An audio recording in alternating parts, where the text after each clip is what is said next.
Hello, Denim Heads. This is David from the Sons of Selvedge podcast, here with the 5x1 review, where I tell you 5 things you want to know about one rugged good.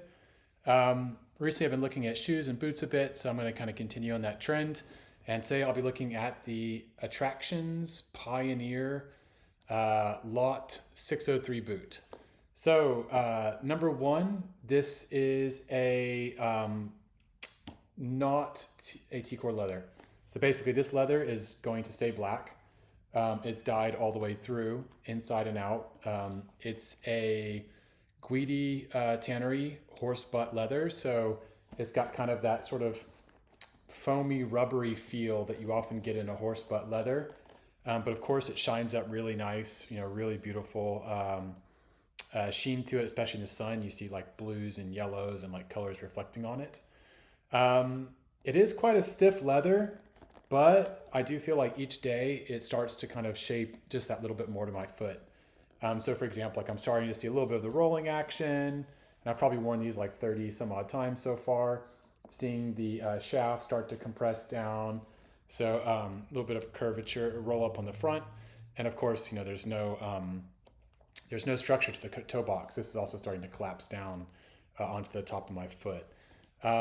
So really cool leather, but it does take a little while to kind of get used to it. So on that note, I'll speak about number two, which is the sizing, the instep, and the shaft. So I went one size down from Brannock on this shoe. So I'm at 11 and a half from the heel to arch, 10 and a half from heel to toe. So I went down one full size, which is what the recommendation is. So these are 10 and a half to deal with my 11 and a half heel to arch size. They still do feel longer than like any of my other boots. So for example, like when I kind of stand them next to my John Lofgrens, for example, they definitely feel just that little bit longer. Also, I could not size down smaller even if I wanted to, because what I found is the instep in these is very low. It's very low profile. And what that means is when my arch is pushing onto the top of the boot right here, I really, really feel it on my arch bones. Kind of like right here, there's a lot of pressure even after 30 some odd wears. So even if they feel a little bit longer than I might like them to, I have to stick to this 10 and a half size because I just don't think my arch could handle going down to say a size 10. But weirdly, though this feels low profile, the shaft is actually quite wide. There you go.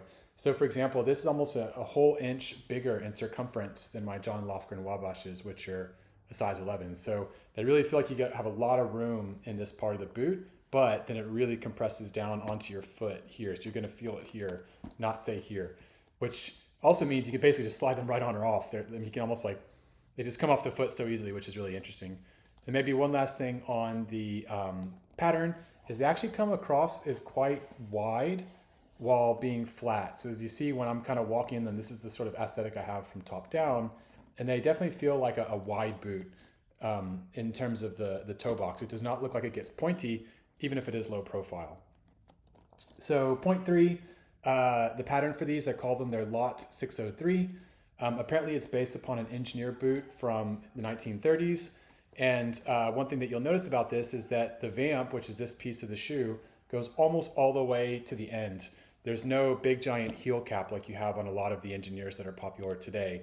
It's more of an old school style, and apparently also kind of somewhat inspired by a cowboy boot style. So not a whole cut in the sense of like it doesn't go all the way around and be just one piece, but it almost achieves that. So point four, which is kind of a little bit of a nitpick, is though that I love the black hardware, black buckles and everything, I do find that the flaps are really flappy. So even in like a straight leg, wider cut jean, I'm walking down the street and I'm just seeing the flap kind of do this.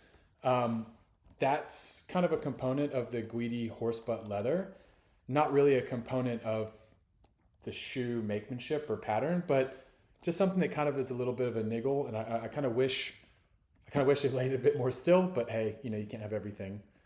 And then point five, I do see some subtle imperfections in the stitching.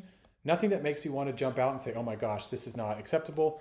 But it's like these decorative heel stitches or functional heel stitches are a little bit kind of awkward in terms of their angle, or you'll see here, actually it's better to see here, where the sewing machine kind of struggles when it's jumping up to an extra layer of leather to incorporate the strap. So nothing big, just for the price you pay, these are an amazing boot, but they're not like a perfect boot. So keep that in mind.